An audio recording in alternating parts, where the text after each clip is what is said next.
What's up, everybody? Welcome back to yet another episode of Review. We are on the second season now of the 2009 remake, and Lego is here. She's so excited. She brought props. I can't wait. Like, look at that face. Look at if you're listening on audio, I'm sorry you can't see this, but Lego's face basically says it all. Look how excited she is. She is almost this close to showing human emotion. This close. My rage has broken. I should go get my red glasses because I've gone fully Super Saiyan. I bypassed Super Saiyan and went straight to Super Saiyan 3. Well, all this and more today on Review. I am PLD. This is Lego. If you're new here, I kind of hope you don't love the 2009 remake because we're not going to be kind to it. So you might want to leave now. I'm sorry. But if you do, like, hey, watcher, this is probably a good one to go with. We've been reviewing the entirety of V since the beginning. We started with the 83 series and the 83 miniseries, the 84 sequel miniseries, the 85 series.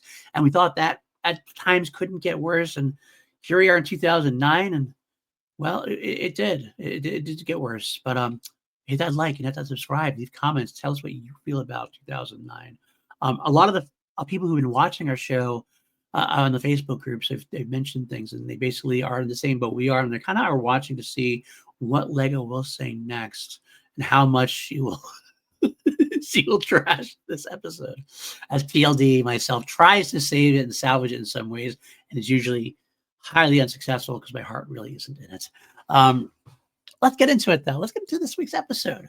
After last week, we were the Red Rain. We had the big reveal at the end. Jane Badler is back, the original Diana from Kenneth Johnson's V. I'm very happy to see her. I'm always happy to see her. I just wish she had a lot to do, anything at all to do. Okay, my first series of questions that will never be answered. What are they standing on? Because at first I thought that looks kind of like hay. But then I was like, no, we've zoomed in a little bit more. It's a little bit clearer. It's dead grass. And then I was like, no, this is some weird carpet.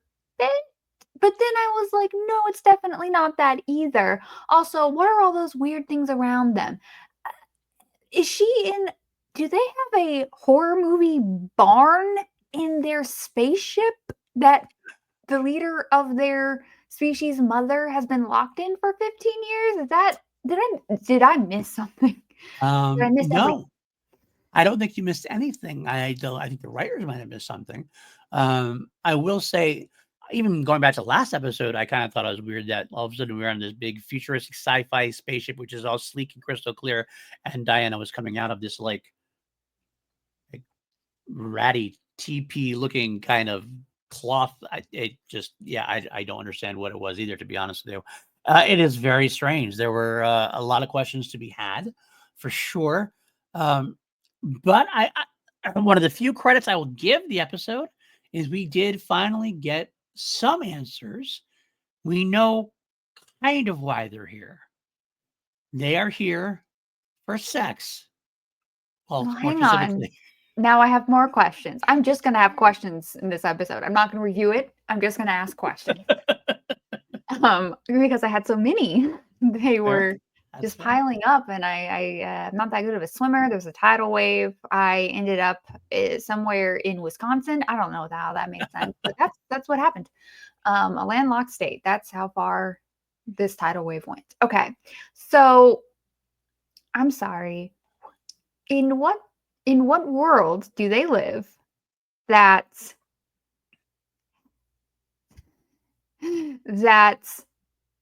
having a higher population is an improvement? Is my first question. Use a condom. My second follow-up statement is not statement, question, because it's just questions. I went, oops, all questions today. Okay, so Anna can reproduce. Lisa can reproduce.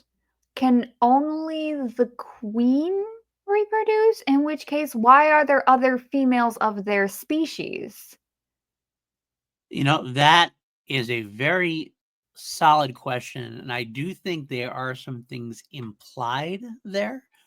I do think the way they're talking, but again, it is not crystal clear because they are never clear on things. They prefer a vague set of storytelling, which is my kindest way of Storytelling saying is doing a lot of heavy lifting right there. kindest way of saying is they don't know what the hell they're doing. But They just be Diana, talking. basically, they're just spewing out words that are just written down somewhere, and they might have they actually make sense in terms of they are in the English language, but barely.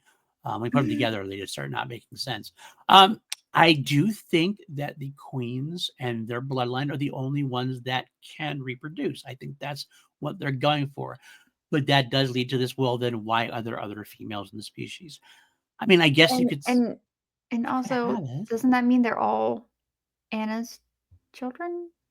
Or Yes. her mother's children? And or her mother's children. So they I- all have to be Anna and or her mother's children. Yes, exactly. But I mean, she's kind of made that somewhat. I was already kind of put out there with the soldiers that they were her kids, like they were kids. So I guess it makes sense now that everybody. I mean, not it makes sense, but I guess it would But make sense that then, they if they're bled. all, then all of the other females are also just should be equally as capable of reproducing. You would think so, unless they have something to do with their magic royal blood. Yeah, but if they're all, that's what I'm saying though. If they're all her children, then the daughters have to be her kids too. That's true. It's like it's not sense making. Especially because Lisa is normal, like her.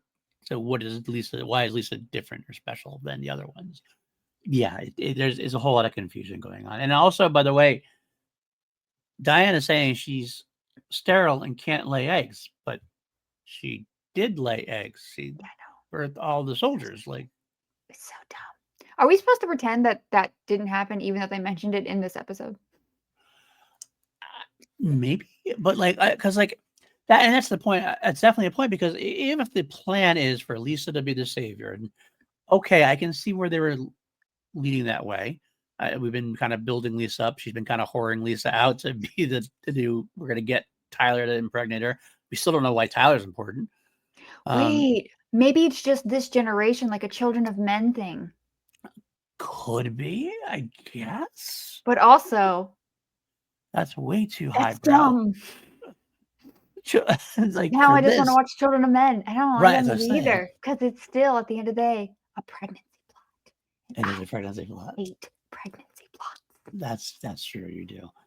So you should like that awful. Anna. You should like that Anna's can't get pregnant anymore. But menopause plot. That's so much better. Woohoo! Riveting. But if we've been planning this for this long time, for a while now, because obviously before they got there, they were planning this thing with Anna or with Lisa, but she definitely gave birth to those eggs after the plan was made. Yeah, so like, and how long were they planning? Because we know that what's his name? Ryan. Well, yeah, Ryan has been here for quite some time. We know that her mother came here for a while, quite some time ago. It's seeming like 1940s. I'm assuming so. So based on the conversation, so her mom has been in human skin at least for 60 years? 60, somewhere around 60, probably. 60, 70 years or so. Yeah. So that's double the amount of time she's been. So it's like 30, 35 years for Anna. Which is weird too, because how long are they hanging out in human clothes? I don't think Anna's been in Earth for that long. I don't think you send. I mean, but then Diana went down. But also, why are they acting like humans are the only other species that exists? Because I do know that, or rather, I recall that Diana says that we're the closest, but that doesn't But I just feel like the implication is that they've gone to other planets, but maybe I just pulled that out of nowhere. I kind of feel like they hadn't. Yeah, they knew of other planets. Maybe they hadn't gone, or whenever this like extinction events kind of thing that's going on there with their fate of the planet being in their hands now, maybe they didn't have time to go to anywhere else then, which means that they don't do any kind of faster than light travel or anything. I mean, kind of. They're going for like, I don't. That's a science thing. I just wouldn't be able to understand, to be honest with you. And But also, okay, so I can't recall this, but I'm assuming that they no longer have a planet, that they live in the ships. I kind of felt that was the way too. Even though they keep saying like save, I think they said save the planet at one point, but I think they meant save the species, because they do say save the species more. I want to think they said save the planet at one point, but I could be wrong. It would make more sense, and I'd actually believe it and make it. I'd be happier if they didn't say. I hope. I actually, if they decided that they were living on the ship, I think that's a better option at this point. With what story they're trying to tell. Because this is not the same V. This is not that we're bringing water back to our planet. We're bringing people back to our planet. This is we are interbreeding here. And they've been setting this up for a while. They've been planning this for a while. Right. It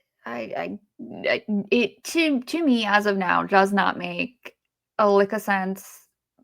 But what's worse is that I just don't like that plot. It's like not interesting, and it's kind of creepy. I mean, I don't mind. Okay, so if the plot is the visitor's planet was ruined, and they're going to their planet, they're going to terraform it, and they're going to like. I mean, the fact that interbreeding is the thing is the weird Yeah, part. like that's their main motivation is like if the main motivation was just terraforming it and eliminating yeah, humans, and like just taking over the planet. Like it should just be taking over the planet. Like we want your planet. We want your planet. We're just going to change it.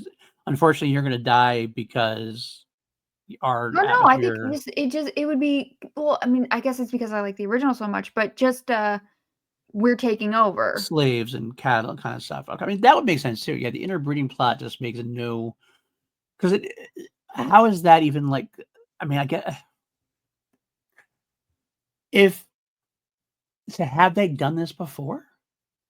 Like Diana had kids, Anna had kids. Where did their kids come from? Because why do you need to interbreed with humans? Can't you just breed with other visitors or other? I mean, there's got to be other ways. Like A we've also species, saw that happen already with the right? soldiers. I just Right, and the and it species seemed can more like continue. they want the men to breed with the women, like human Right, women, like visitor men to breed with human women. right. Maybe Which is that's now that I've said that, yikes, and I'll leave it at that. yeah. I mean, I guess I'm trying to think of how this works, but like, if I guess we could say they want to change their species so that the woman isn't the only one who can give, like the queen isn't the only one who can give birth because they want to propagate the species. Maybe that's the idea. If we can get our men to impregnate the female, we don't have a one and done kind of situation where we can actually propagate our species this way. But you're not. The problem is though, you're not propagating the species. You're creating a new one. And then also resources. I just I hate the whole we need more of us. No, you don't. You No. need less of you. It doesn't matter who you are, less is better. Less is more. I mean, to a degree, I understand the idea that if the species is going extinct, they want to be able to continue their race, but But we we haven't also seen see that yet, really. how It's many not. there are, and that Yeah, was one of the reasons I asked about their planet because it's like if you don't have a like a home and you're just living in ships, I'm like I don't know. yeah. Oh, well, I guess they're going to live on Earth Yeah. now. I Why yeah. would you want to interbreed with people anyway? Have you met us yet? You sure you don't want to go to the next planet? It's a little bit of a longer drive, but maybe the food's better there. Maybe they might not have Taco Bell or something. I don't know. I was thinking Taco Bell. You They picked up came on to my Earth. algorithm. They came to Earth for Taco Bell. That was why they chose Earth. Yeah, no, it's definitely a strange one. But I will say this: can you finally now you can finally admit that that's bad, that their plan is bad and evil. Is free healthcare Mhm. and everything you're talking about Clean worth energy, the reducing pollution. worth the forced interbreeding with human females? So, okay, we haven't heard forced yet. Oh, Are they whining and dining like Ryan? Because at this if point, it's a consensual pairing, Lego. if it's a consensual I am pairing, calling out your bullshit right there. You are in denial mode. no, Yes, you are absolutely in no, denial mode. no, no, Do no, you think no. Anna gives a whip about consensual pairing? Well, we will see. We know Diana doesn't. Um, Are they adults consenting? Because if that be the case, they're doing it for the free healthcare, and I, for one, thank them for their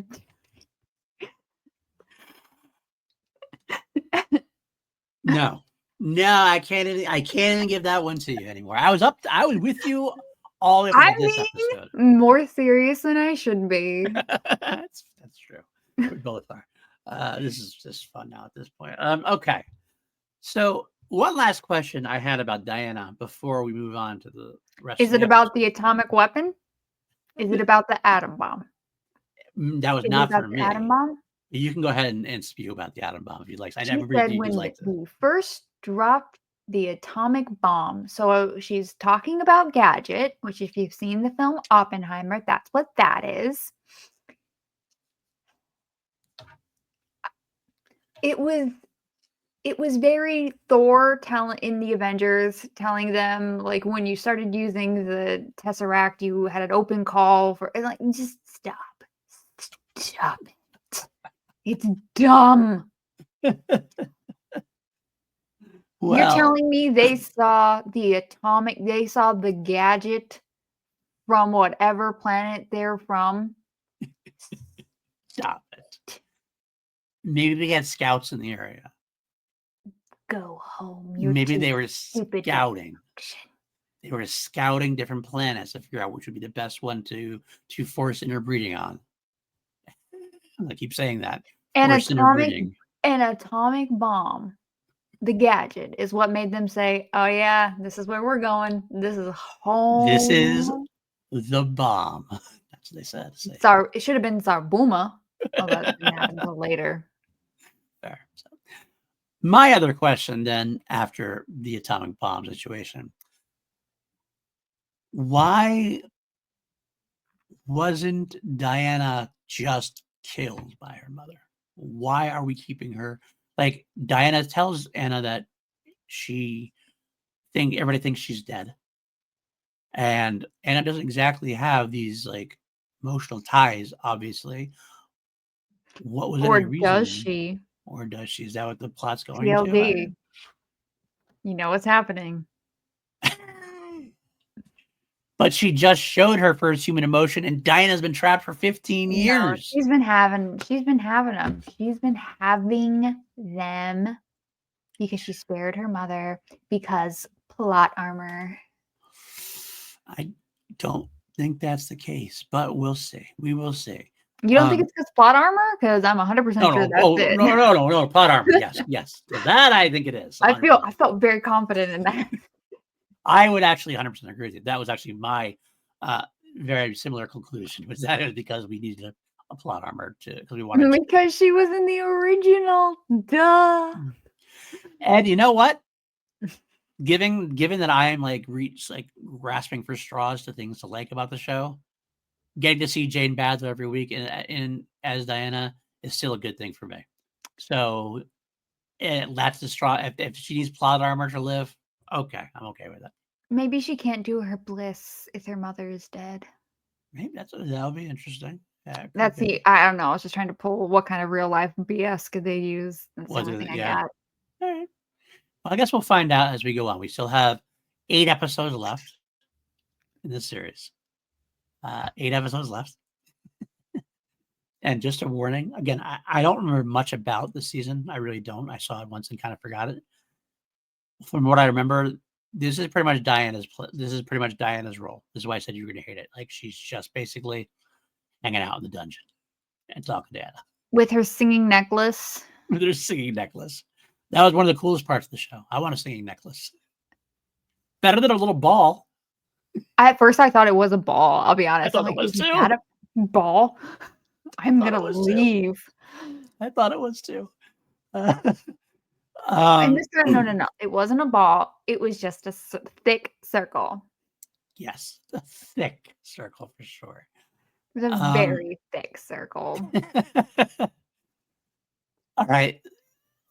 That is an interesting part of it. We obviously are bringing up music as what is the key to human emotion. Yes, because deaf people have no soul. Didn't you know that, PLD? I thought those redheads, but okay, deaf people too. Well, I don't remember what movie this was, but I was watching some film on the Sci-Fi Channel many years ago. Okay.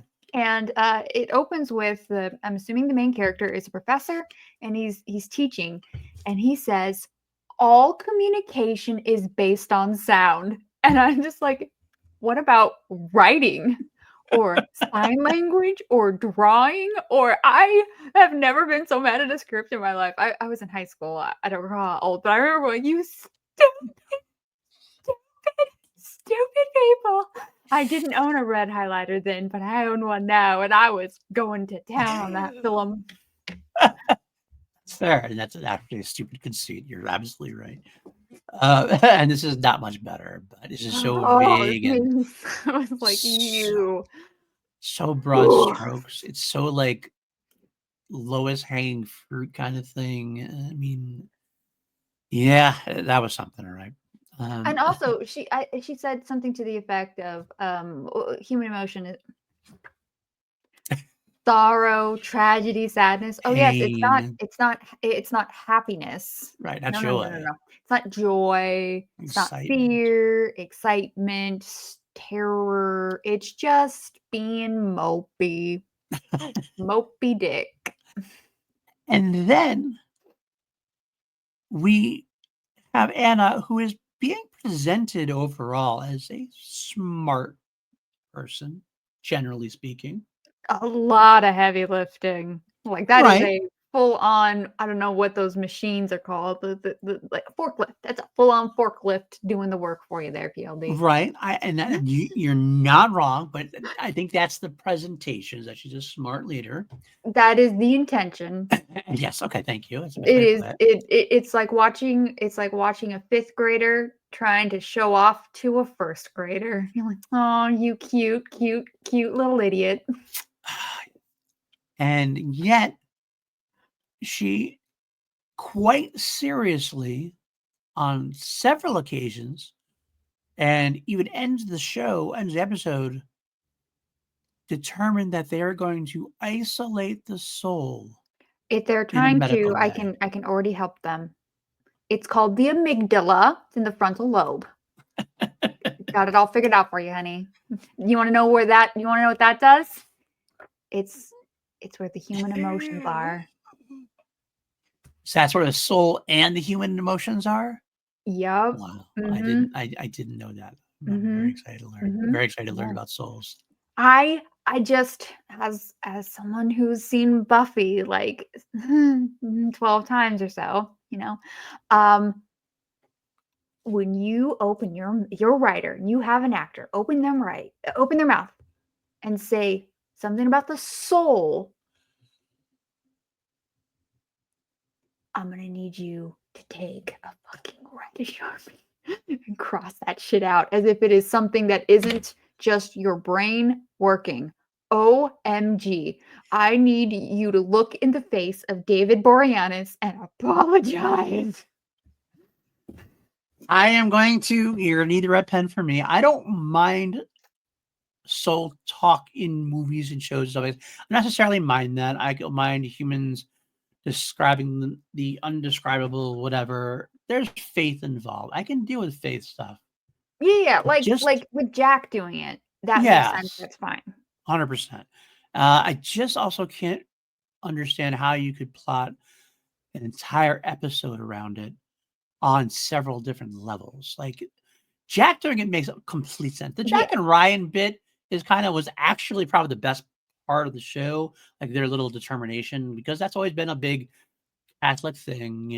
Aliens have souls. It'd be that question mark there. I know it's kind of dumb, but it is kind of like a thing that people believe. So having that conversation with after Ryan's tragedy or whatever, and him, learning human emotions, I kind of got that. It was okay with that overall. Not necessarily where it led to necessarily or how he got there, but the actual interaction between Ryan and Jack, I kind of was okay with. Damning praise, I know. Faint damning praise. You weren't. I know. I can see that in your eyes. So for myself, That's fine. it seems like a lot of time people are equating soul with empathy. Mm. Like empathy is not. I don't think that's exclusive to humans. No, definitely not. Because have you met a dog? Dog is very empathetic, absolutely. And I don't know, this idea of having a feeling of superiority because you feel empathy usually comes from, just my perspective, usually comes from people who aren't all that empathetic. I can see where you would have that experience, absolutely. It's just, I don't know, it's just so strange to focus on negative emotions and to have a character that is the head of this completely advanced species act as if I could definitely understand if you, in terms of like a, how would I put this? A cultural difference. It's the first time you're kind of hearing of a soul, and you're a very advanced species, so you're like, oh, this, might be a quantifiable thing. But then going, Right. oh, okay, so you're just talking about like empathy, and that's a learned thing that goes through your perceptions and amygdala, frontal lobe, right in here, this area somewhere. Right. If we don't get a Hannibal Lecter-esque scene with someone being scalped and like brain prodded, I feel chipped. Well, the show was on ABC, so I don't think we're going to quite get that. Cable. It was not a cable show. Right. It was not. Yeah. So I don't think so. I would argue only that I like Ryan's crisis of faith, leading him to question what's real and or whatever, especially because he's new to human emotions, as you are new to empathy, looking for a way to define it, like in a way. Does it seem like this should just be a singular episode of Star Trek? Oh, but it was. Right. We did this with Spock. We've already done this. This is well-trodden area, and they're doing it worse. Poorly. So it's like, why do it? Yeah, I agree with that. The only part about it I do like, well, I understand that aspect of it. I do like Ryan because he is more emotional than Spock was. He always was a little more emotional anyway. So it's kind of it's a slightly different tack with Ryan, I think, especially as he's going with the idea of the newborn, and he's like, there's some part of it that has some depth to it for me with Ryan. I apologize. I meant like the whole storyline. Okay, gotcha. Of aliens trying to find emotion. Gotcha. Okay. The whole thing. Okay, that I actually agree with you. Yeah, absolutely. There was a phenomenal episode acted by one of my favorite actors, Leonard Nimoy. I can't recall specifically the episode. I think it's the one where they're taking a break and everyone gets kind of drugged by the flowers. That makes sense. Yeah. And then Spock remains on the ship and he's going back and forth and he apologizes to Jim. And he does, yeah, it's a whole big thing. It's a great episode. I'll pull up the title and leave it in the comments when I remember. Fair enough. Yeah, actually. There's two break episodes, and one when they get high, they have like Alice in Wonderland hallucinations, and I think this is the other one. Its title is eluding me. Anyway, it's been too long. I need a Star Trek rewatch, obviously. I digress. It's what? I need a Star Trek watch. Honestly, I only have really watched through The Next Generation. I find that surprising. And yeah, me too. I watched through most of the original series. I kind of watched Scatterbrain when it was on. I don't know if I never actually sat down and watched all of it. I watched all the films. Um, I started watching Deep Space Nine, and I'm like halfway through that, or not even. No, I'm not even halfway. I'm like in the end of the second season. I get them confused. Which captain is Deep Space Nine? Cisco. Okay. The station, basically. I did watch Voyager when it was on, so I do know what that one is for the most part. But so I watched more of it, but I still want to get. I still have to get through. I haven't watched any of the newer stuff because I haven't even gotten there yet. So, but I would like to at some point. I really only watched some of the movies, like the first 4 of the original, and then also the J.J. Abrams ones, and then the original Star Trek, so TOS. But a few episodes of Next Gen, but I just never really got that into it. Oh, okay, really? Next Gen, you got it. Oh, interesting. That's usually the one that people have watched, honestly. I get that, but I was just I think I liked the original so much because I loved Leonard Nimoy as Spock and Forrest Kelly as DeForest Kelly. DeForest Kelly. That's you said it like that actually right, but kind of. That's what it does. I'm kind of like, wait, that's not right, but it sounds right. No, got it. Okay, just reverse. I remember his name was kind of weird. I first seen him in a phenomenal film, Night of the Lepus, about radiated bunnies that become giant. You ever hear a bunny scream, PLD? No, I never have. Horrifying. Fair. I'll have to maybe look. 70s movies were wild. They very much were. That's for sure. Anyway, I just really like the main cast, and I'm very much character over story. And the first few episodes, the characters just didn't in Next Gen, yeah, in the same way. That was of the time when it used to be a lot of series. Like the series took a while to click, and that Next Gen did take a while. Also, doesn't it have like 9 seasons or something? Something like that, between 7 and 9. I watched them all, but I can't remember. I binge watched it. I didn't watch it when I was younger. I didn't watch it. I watched it like maybe 5 or 10 years. It was between 5 and 10 years ago, but I watched all of it like in a row. So it all kind of blended together for me. It blended together for me. I still need to continue. Deep Space Nine, I kind of go through bulk of like 4 or 5 episodes, and I don't watch it for a while. But I have to go back because Deep Space Nine is actually pretty good too. I do like some of the characters in that as well. So. That was a good tangent that you got us off on. But the first tangent of the night, I was impressed with your restraint, as it were. I was thrown through all the fire alarms and flooding. Horrible. That's right. You guys don't even know that. We had to almost pause it a couple of times. Right before we started recording, we had the piercing fire alarm go off again, and we're trying to have a conversation over that. That was fun. Hopefully we're not getting that happen again. Wonderful. Fantastic. I'm knocking on wood just in case. Yeah, but I get like really thrown by loud noises though, so I can tell. I am off my game. I could tell. Well, it works for the show, I guess. That's all I gotta say. We actually mean. Don't get me wrong, I love your tangents as well. I let you go off on them because I have fun with them. But we're back. We're back now. We're back. Just for that, next week I'm making a bingo card of tangents to do for the rest of the show to see if I can get bingo. We'll play that game. All right, we'll play. I won't know about it. We'll play it though for sure. All right, so we might as well go for the rest of Ryan's story. Basically, Ryan and Jack were talking the whole time. Ryan has Val's funeral he goes through, and he hold on. Okay. You've been seeing a woman. You become engaged to this woman. She becomes pregnant. She dies. You go to her funeral. Yes. And you say to her parents, "I'm sorry for your loss." How long has he been on her? Yeah, that was like a Willie-like kind of faux pas, pretty much. You're supposed to have more human emotions now too. She calls him out for not crying, and he's not crying. And I'm okay with not crying. I'm okay with it. And I get that, but he is acting very unemotional. I thought, there. Hold on.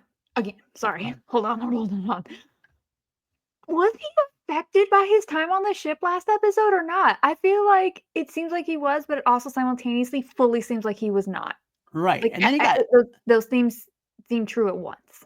it kind of, and also he gave into the bliss, but then was still anti-bliss. So, I mean, it's like the junkie falling off the wagon, having the shot of heroin or having the hit of heroin, but then still being able to go, I'm still not. No, I'm still good. It just felt like if he was off the wagon, he should probably be off the wagon for a while, or at least like I don't know. I just feel like they skipped over that. It almost felt like he was refusing it still. Like he was still Does it seem like he's supposed to be like on the fence about whether or not to I don't even know what. I don't think Join he Anna question mark, become less emotional question mark. like Our yeah, emotions a light switch you can turn on and off. that's what it feels like with Ryan, because it honestly feels like because I feel like if they hadn't shown us, if Ryan hadn't been shown to have been given into the emotion or given into the bliss, rather, you feel like he could still be on that same path. But because he's given into the bliss, it feels like he should either be back with Anna full on and working it, or but now it's like it's like it never happened. It's like he's still like fighting the bliss, and that's what. I mean, I don't know for sure, but it seemed kind of strange for light switch. Light switch of human emotion. Okay. I don't know if that was a good try. It was good. I got it. I understood what you're going there. So yeah, it was very strange. And the Val's funeral was very strange. Blaming the pregnancy, though. The unborn child was blamed. So unborn child, they're telling the grandparents that the kid is dead, which I guess makes kind of sense because they wouldn't be able to handle a lizard alien half-breed kid. That's my guess. But yeah, it was not good. But it did lead to the Jack and Ryan stuff, which I did like I said. It's very nice that you liked it. Well, like is a strong word. I think it's doing heavy lifting? Working out? Yes, like is definitely doing the heavy lifting. I think it's probably like I said, it was the best part of the episode for me, pretty much. That is what I would say. I think. Well, to be on theme, it felt very preachy to me. Oh, it was yeah, it got preachy. Yes, I'll go with that. And not like good preachy, like midnight mass, good preachy. Right. Okay, I'll accept The Exorcist. Good preachy. Good preachy. Okay. This was not good. This was not. Well, I mean, that's pretty much all Ryan did. That's pretty much what, I mean, Ryan basically went to actually we can finish up. Ryan does go back to the fifth column, is going to help him out, but Anna, gave him this communicard through a other visitor person there.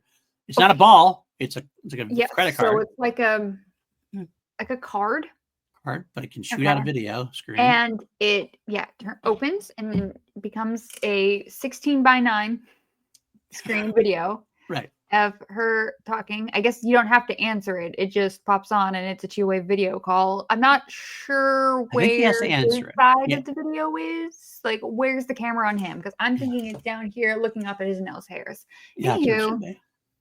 So they talk, and then so he throws the thing here, and the hologram is up here, and he, instead of going to turn it off on the device he knows is on, he swats. Right, I did see that. At the screen like a idiot. Now, maybe I forgot this again. I think I don't know if I said this off air or on air, but I didn't get a chance to watch this until I was on the train home from New York City today. So I did watch it as God intended on my iPhone. So I might have missed it. Did we actually see, from Anna's point of view, did we actually see Ryan, like a screen of Ryan?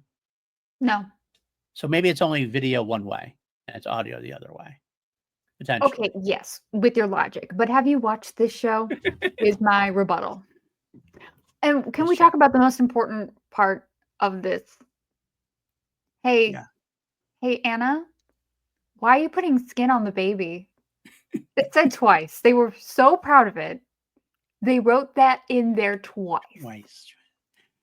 I mean, I guess the plot says that Ryan could, if Ryan saw the baby look like Val, he's reminded of Val, who he loves, which of course goes against the idea that you would want Ryan not to have human emotion, that you're going to remind him of the human emotion of love, but they also want them to bring Ryan to be able to potentially bring the kid down on Earth to live with him.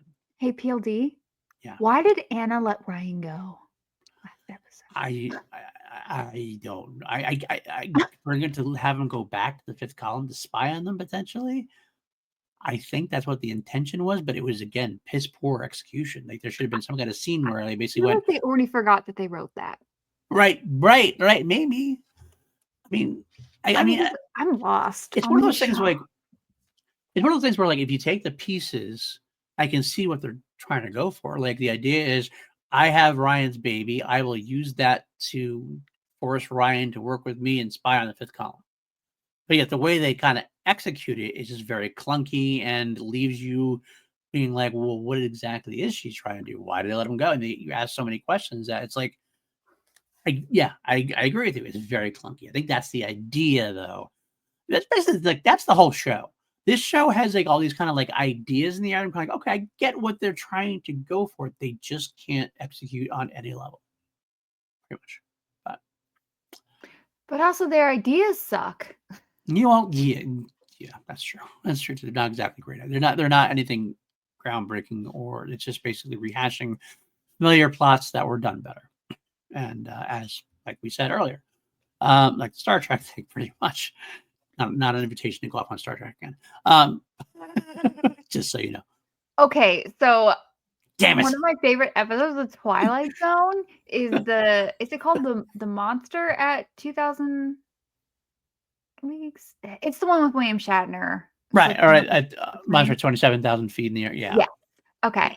So that is my favorite episode of Twilight Zone. I think after that, it is the one where they're on the cul-de-sac, Mayberry Street. I think Mayberry? That sounds right. Mulberry, something like that. Mulberry might be right. And I did in high school, I did like a play adaptation of that, which is pretty fun. I got to be an alien, which was awesome. So where are you on your favorite Twilight Zone episode? V is actually my favorite Twilight episode. I can click X on here and leave. Oh God, I know. Well, congratulations! I said no more Star Trek, and you went to Twilight Zone. I followed the rules exactly. I appreciate that. Ryan, now at the end of the episode, Ryan, he gives in because Anna tells them to give the kid an ailment that can only be healed by her bliss. I'm walking off a bridge into the ocean. I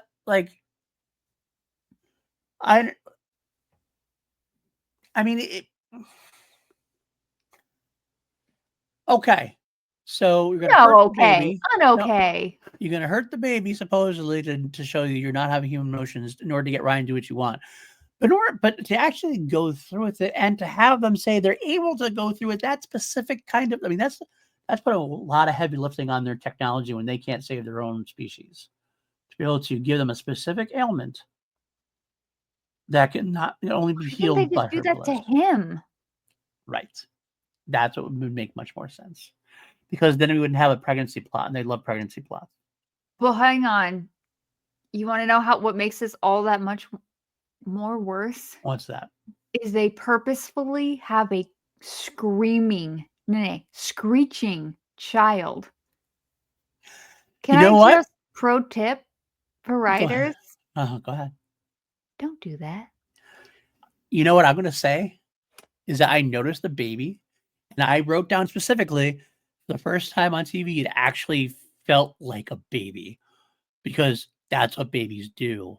Like most time on TV, babies are like quiet until they need to cry, until they need to like cry for the plot. This baby's interrupting left and right, just randomly crying, and like that's an actual baby performance right there. You want to know what people don't want to hear? A screeching baby. People don't even want to hear their own screeching baby. I get it, but I was appreciative of the realism they took there. Fake TV babies forever. I get it. I totally get it, but it was definitely unique and Although I different, do and I liked hope it. the baby got paid more because clearly she has a speaking role. Absolutely, 100%, and she definitely made the most of her lines of dialogue. Lines doing a lot of heavy lifting there. But they let a baby. That was actually my quote, my note that I wrote down. Letting a baby be a baby. Interesting. Ooh.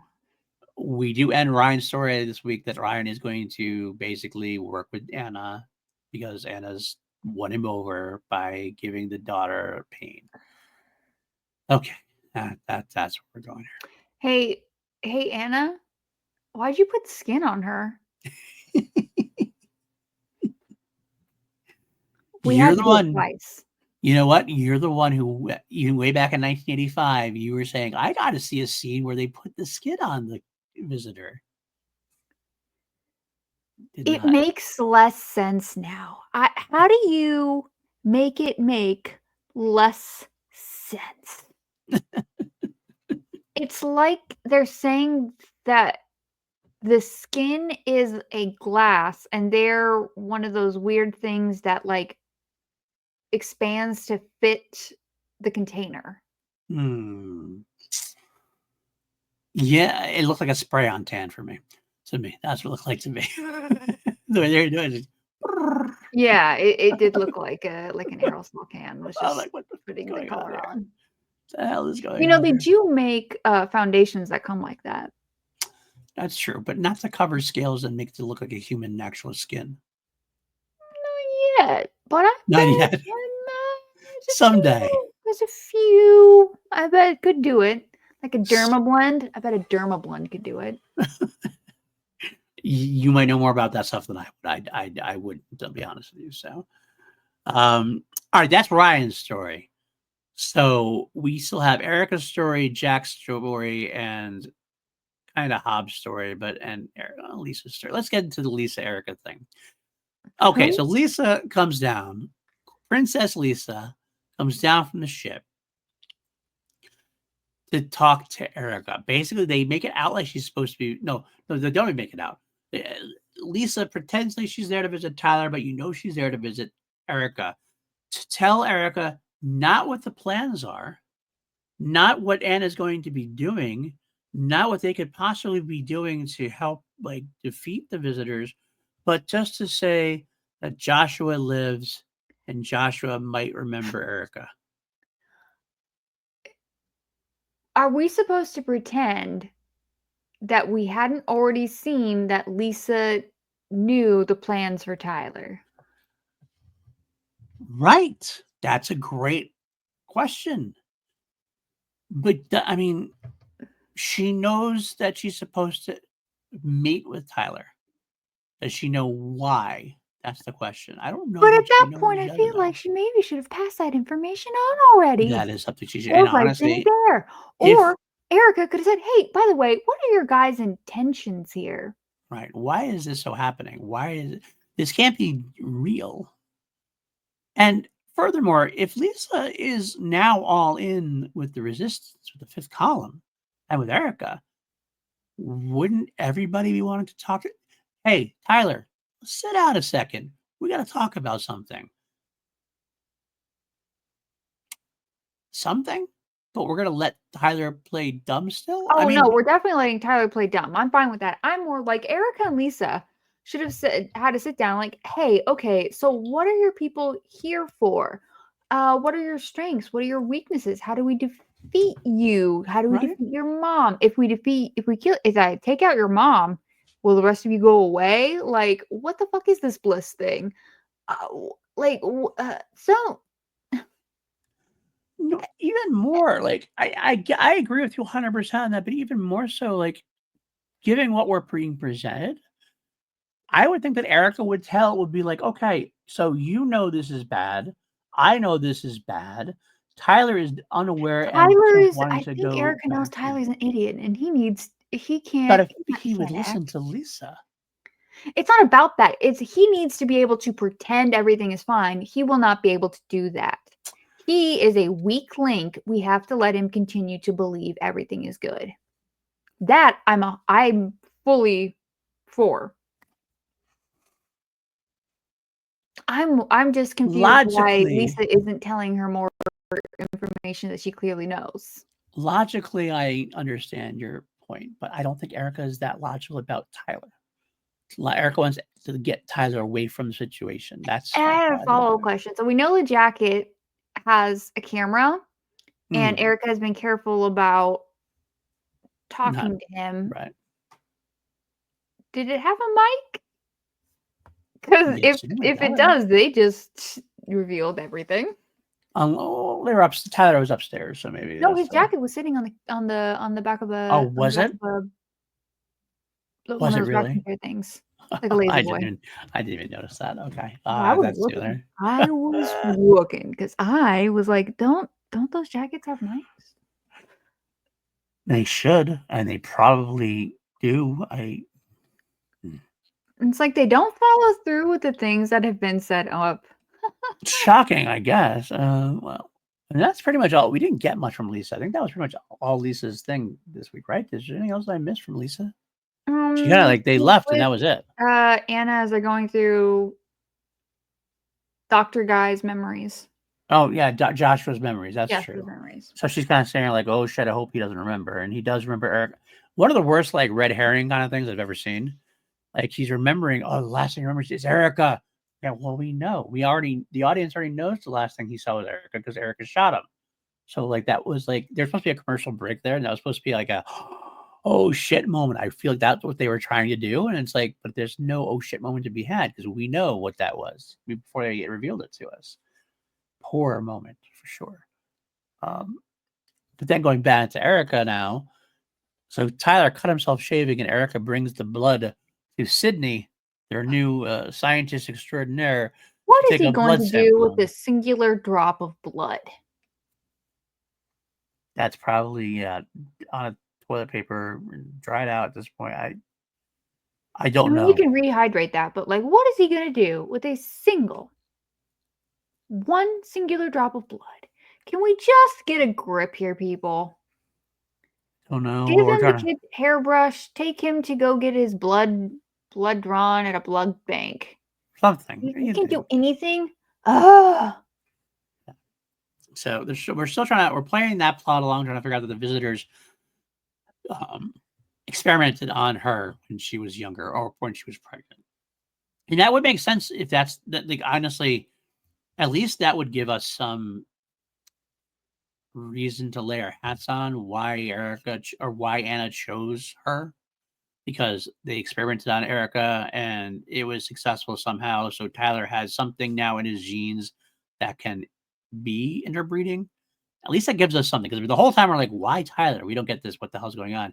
At least that gives us something, but we're not even going there yet. We still haven't gotten there yet. So we can't even say that's the true answer or not. It just feels like, I feel like this show is going to try to be too clever and it's going to be red herring somehow. And like, that's going to make it even worse. Right. I feel like it's just not going to get to the point where anything is revealed. It could be. It is true. We only have 8 episodes left, and we know the show is canceled at that point. So the question mark is, how big of a cliffhanger do we leave off on? Second biggest question is, do we care? I was thinking that, but I wasn't going to say it because I'm nice like that. I know. I do remember a little bit of the cliffhanger ending, only because there's one thing I specifically remember, and I do have one regret about it, but we'll get there when we get there. All right. So that's Erica's story. That's Lisa's story. That's it's not Erica's full story, but Lisa and Tyler are part of it. The big other part of the connection is the terrorism plot. We have this, and this is one of the worst things, that Jack shouldn't be this stupid. He shouldn't be this stupid, but he's played off completely stupid in this episode. We have the parishioner coming in. Parishioner he hasn't seen in a while. Basically lays it out on a silver platter that he's going to do something violent against the visitors. Fight back. And Jack acts like he is so shocked that this guy went out and did something, when basically Jack said, yeah, go ahead, do whatever you have to do to fight back. Jack's not that dumb and shouldn't be that dumb. They kind of play him on the innocent angle sometimes. Like it's like the too good angle. Like this guy's been through war. He was in Iraq or whatever. That doesn't mean he's not naive. But he's not that naive. He shouldn't be this naive. I feel like it's in line with his character. I don't think it is. I like optimistic that, but I mean, this is like if they had toned it down a little bit, saying you inspired me, or I listened to your thing and like I'm kind of like maybe I'm on the same page as you, but he specifically went out and was like, so it's okay for me to fight back against the like. I forgot the exact line of dialogue, but it basically was like, so basically I can go bomb this place and it's okay, right, Father? Yeah, I think it's a good way to fight back. Like that's what it felt like to me. It was like so screamingly loud. And then to have him go, oh my God, I didn't mean to inspire him to do that. You're not that stupid. You're not that naive. I'm sorry. It worked for me. I couldn't really understand what the guy was saying. So I didn't catch almost any of that dialogue, but I kind of caught retroactively what happened. But in terms of Jack's reaction, I don't know. It worked for me. I don't care enough about that. That's fine. That's fine. So he does bomb the place and kills off people. And supposedly they're doing it all around the world all of a sudden. There's like a 29 bombs in 29 cities, but only New York, only where Eric is their second bomb going to happen now. Yeah, because we have an important target. An important target. Because the American newsman, Chad, is the only person who is reporting on these visitors. Nowhere else in the world do we have news happening that's propaganda for the visitors. Just in America. Just Chad. That's it. Just Chad. And can we just talk for a second about how Erica puts the pieces together like worse off than any Scooby-Doo episode in the history of Scooby? Like, it's like there's a place here. WNT is on the 12th floor out of how many floors? And then she looks and Chad's the target. It was just so like. Well, also, he was on the screen in front of her, and she's like, he must be the target. I was more confused about why the two FBI agents were standing, watching the woman who clearly at this point had the bomb walk up to Chad, and they're just standing there until she pulls out, and they make eyes at each other. Right, like. And then she pulls out the thing, and then they run, and I'm like, what? What is the framing of this scene? It was very piss poor. I was on the interweb. And PLD, we missed something about last week's episode. Oh, what did we miss? The guy who directed that episode directed the original 90s Mighty Morphin Power Rangers, the movie. The guy who directed this did no such freaking thing. Thank you for your time. Did he not do anything? Nothing that I felt was notable. Okay, fair. Nothing that lives up to Mighty Morphin Power Rangers. Thank you for correcting us and bringing us back to prominence here with that. Okay, important question. Follow up. Who's your favorite Power Ranger? Because mine's the yellow one. I never really watched the Power Rangers. Oh. I'm sorry. That's a little after my time. It was a little before my time. Right. So. I don't remember much of it. I never really watched any of them, unfortunately. I have a friend who watches them so well. Mutant Ninja Turtle. I don't really know those either. Much before my time. Oh, Ninja Turtle. Michelangelo, my favorite Ninja Turtle. That's easily. I think I like the one with the purple. Donatello. That makes sense for you. He's the tech one. He's the man no, that's the wrong one. I like the buff kind of jockey himbo one. The himbo one. Leonardo was the blue with the sword. He was the leader. Raphael was like the angstiest one with the cyanide. Michelangelo was kind of like the party dude, more party dude kind of thing. But he was like the little brother of them all. But he was still kind of big, I guess, in a way. He was my favorite. I thought he was the most fun. And Donatello was the tech bro kind of guy, smart, the brilliant one. Okay, then it's the Psy one I liked. So the angsty one. That's the typical. That's most people love Raphael. He got a lot of attention for a while. That's why I liked Mikey so much. Though Mikey was very much in my line. But yeah, successful again. Good job. Anyway, back to what we should do. I'd love to do some TMNT stuff at some point. I wouldn't mind going. I watched the movie, the first 2 movies once each in 2020. I was like, hey, why not? I think Secret of the Ooze might be one of the best subtitles for a film ever. Yes, I would agree. It's not one of the best movies, but it is one of the best subtitles for sure. The original 90 was good. Oh, I'm still trying to discern Zord. No. Yes. Zord is from Power Rangers? Yes. Okay. So, and the Power Rangers don't have anything to do with Autobots or Transformers. No. But they can transform into what clearly looks like an Autobot. Yes, I think that's true. Okay. What I remember. So. And then those have no relation to Zoltron. And they also have no relation to lizards who came to Earth. Okay, but here we are on the Teenage Mutant Ninja Turtles. Now, a tortoise is not a lizard, but I bet they had a lizard friend. I see what you did there because you jumped in my eye. You know I like the Turtles, so I will go there. So you got off of the Power Rangers. You kind of got off the Autobots. I didn't bite on the Transformers, so you went back to Turtles. Still didn't work too well, though. Good job, though. Anyway. I don't know where we were now. I do know. Okay. So the FBI agents and Chad, the Chad at the target. I'm going to jump to the Chad storyline. Chad gets targeted. He gets mad, goes to Jack and says, "Why am I a target now?" And he just walks into this church loudly, boldly. I thought I was part of the 5th column, and now I'm a target. So stupid. So, Chad, Chad is kind of dumb. So it almost fit for me because he's that dumb. I wouldn't be surprised he's that dumb, but it was pretty stupid. This show should be about teenagers on Nickelodeon.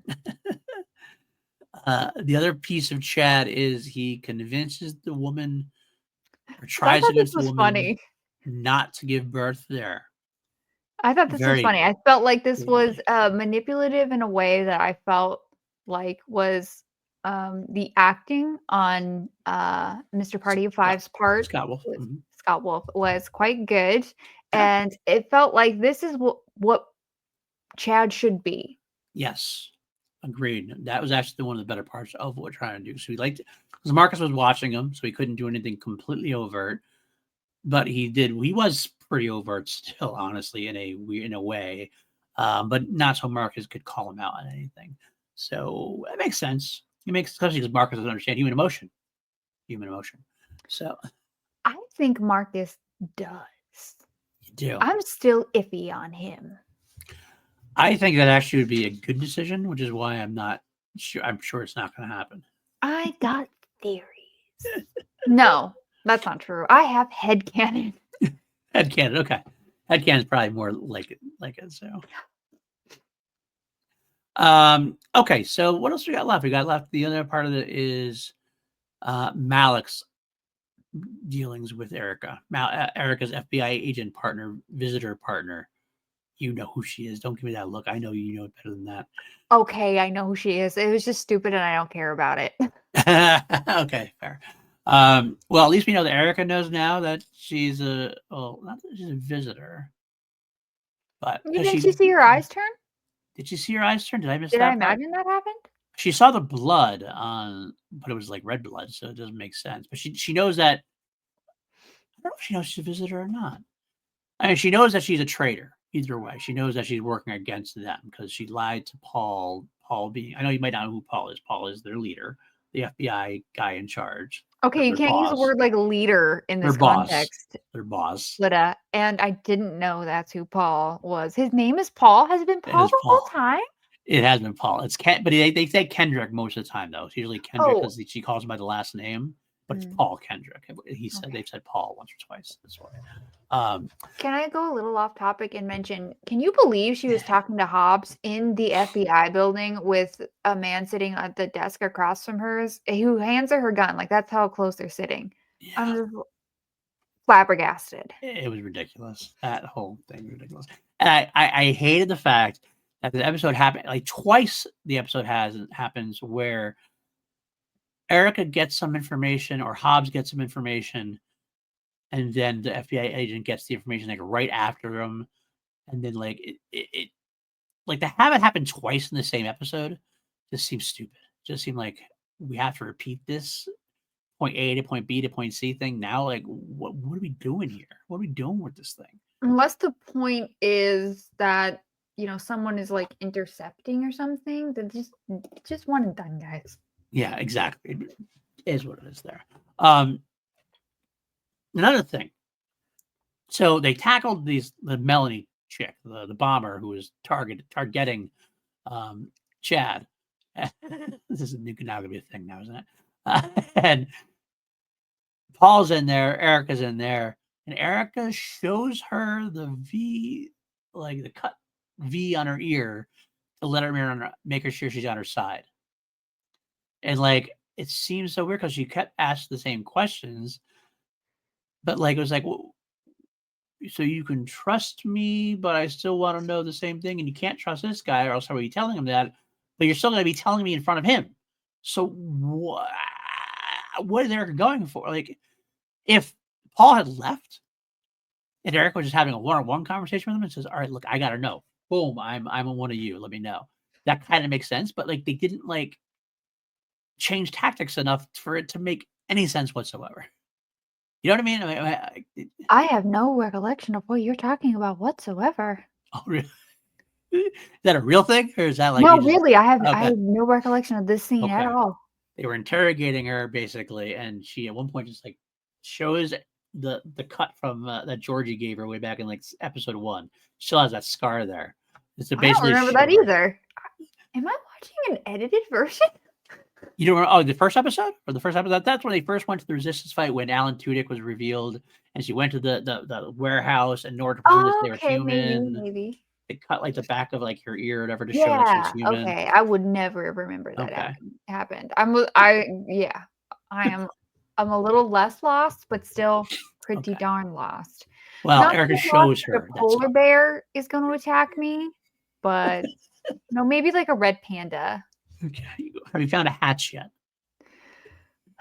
No, and I can't remember the number sequence, so I hope I don't. Oh, I can't remember the number sequence anymore either. I have a couple of friends who will be still to this day be able to rattle 18, 17, no. It's like 16, 17, I think. Somebody out there, I know our viewers, somebody out there in our viewers, like, it's this, you idiots. 4, 8, 15, 16, 23, and 42. Those are the numbers. See, I knew there's 2 in a row, like 16, 17, or 15, 16. But close enough. All right. So, yeah, Malik is shown to be a traitor of some kind. If you saw her too, maybe you saw it and I didn't. Maybe it was an iPhone thing. But either way, that was not the big reveal. That's the moving forward. We know that Erica knows she can't trust Malik. They had the big fight and everything else, and yeah, that's out. That's out of the door now. Was there anything else we had? Do we have anything else after that? Anna and Diana again at the end. She's gonna find a soul and kill it. And I find the soul and kill it. I hope she goes and meets Red Skull. You already have, Diana. You already have killed our souls. We're already gone. Girl left the room of the building. It's done. All right. 8 episodes left. 8 episodes left. We're finishing up. And then I want to I actually meant to bring this up before we began. I talked a little bit off air. This week, I did download the big finished product. VUK Visitation was the first set of episodes. There are 3 audio exclusive episodes of the big finish, long known for doing such things as Doctor Who shows. They did Dark Tower, as you mentioned, and they did a bunch of other things. Shadows. Dark Shadows. I say Dark Towers. I'm sorry. Dark Towers. What are those dark things? One of those dark things. Towers, shadows, whatever. They're different. One's a Stephen King, one's a Dan Curtis. And don't you confuse King and Curtis. Very both, different. the author's supposed to start with. Although Dark Shadows does take place in Maine. Is it? That could be something we could explore. Maybe someday. Anyway, Big Finish audiobook is an audio. Basically, it is a remake of the.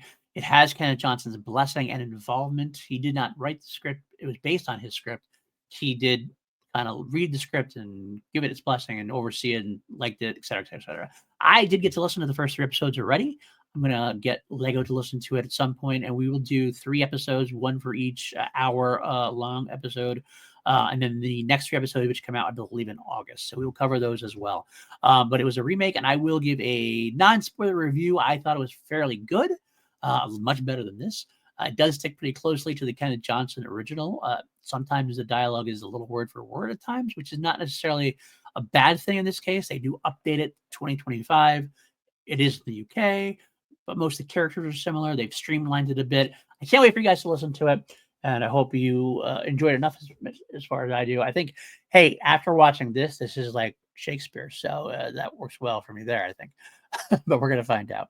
You brought the bard into this. That was the person that came to mind. In comparison to Shakespeare, have you seen Anyone But You? Yes, yes. This makes Anyone But You look like a masterpiece. And on that note, Lego, where can they find you? I could be found at Lego Rants on YouTube or The Unhinged Binge on YouTube, Spotify, Apple Podcasts, and Instagram. I talk about movies, mostly horror movies, but not always. So, yeah. All right. You can find me at Paul and Denizio on Blue Sky. You can find me all over this channel. Obviously, my name is on the tin, as Maddie said. A lot of shows we've got going on here. We do this every other week, generally speaking, although we did do back-to-back this week to make up for some lost time. Same thing with PJ Campbell and me, 2 mediocre white dudes on film. I'm actually wearing my sweatshirt today. We are doing Nightmare on Elm Street Friday. Actually, by the time this airs, it was yesterday. I'm recording this on Sunday. We're recording that on Tuesday and showing it on Tuesday. So when you're airing this, you can go back and watch Freddy's Dead, The Final Nightmare, which I also rewatched this weekend. And I will give you a little... this is specifically for Lego because, again, you've already seen my review if you watched it. I liked it a lot better than I had previously. You should. I did like it a lot better. I kind of like gave into what it was going for. It's still not amongst my favorite. I still think it gets way too silly at times for my taste. How long had it been since the previous film was released? I want to say it had been, I didn't look up the years, but I want to say it was like 3 years. I think the 5 was 89. I know Wes Craven's New Nightmare was 94. I think this one was like 91, 92. I could look it up, actually. I'll look it up. So, I feel like it was just a little bit more into the 90s. And it like, if not far enough into the 90s that it had a 90s feel. It was 1991. Maybe not then. I was wrong. There was definitely some 90s feel to it. Definitely felt more like a 90s movie than an 80s film, to be honest with you. It was definitely the juxtaposition of going from trying to be like straight horror, like 80s horror, slasher horror. This was definitely something different. They're taking a different tack. The thing is, I always go from 2 to 6. So I can't believe you don't watch 3. I was shocked that you don't like it. I mean, like, I don't like it. It's just I like 2 and 6 so much. Okay. All right. And if I wouldn't go from that, I would go 1, 3, 2, 6. Oh, okay. That's true. That's true. We did find that. I don't think I've seen 4 and 5 since high school. Really? Okay. I actually liked 5 better than I had previously. That's what I find with all the Nightmare movies.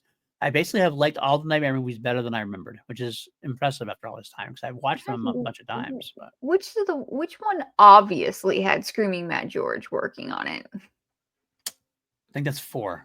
That's 4. The one with like the cockroach. I have No, that's a no for me. That's fair. That's fair. Same with Silent Night, Deadly Night, Initiation. You Yes, ever watch a that's true. movie and like, oh, there's so many cockroaches screaming, Mad George. I know you were involved with it. Fair enough. Fair enough. Yeah, so they're doing that. Then we'll do, obviously, so 2 weeks from now for that show, we will do Wes Craven's New Nightmare, which I'm excited about. I love that one quite a bit. Definitely a precursor to Scream, postcursor to Jason Lives in my eyes. Jason Lives, Wes Craven's New Nightmare. That's when you get to Scream. My eyes, the meta-ness of it and everything all. Also, of course, I do every week. I do my Crown Jewels. I think this week actually is going to be out because of my trip to New York City. I didn't have a chance to do what I wanted to do. So I'll probably take a week off of Crown Jewels and I'll be back the following week with Crown Jewels, my Queen podcast, which is on my sister YouTube channel. We do have Holy Snokes every week. Myself and Maddie Gunner talking Star Wars all the time. And you actually already saw this. Again, one of those other things I'm going to preview for Lego, but you've already seen it. Class Action Live comes back on Monday, which is this previous Monday. I'm recording this on Sunday. Myself, Maddie, and Richard Archarvey want to take Empire Strikes Back and put it up against Dune Chapter 2 in 5 custom-made categories. We're going to see which one wins. But you already know who won because you've been there. This is Back to the Future thing is really kicking me off right now. I'm going back and forth in time right now. But there you go. We'll be back in 2 weeks, I believe, it is for the next episode of the review 2.3, and we shall go from there. If you like it, subscribe. Patreon.com/PLD Projects. Austin Goodell, Brandon Buckingham. If you can't, I get it. Just share your human emotion with everybody else, and yeah, we'll do it that way. Until next time, Pray Te Nama.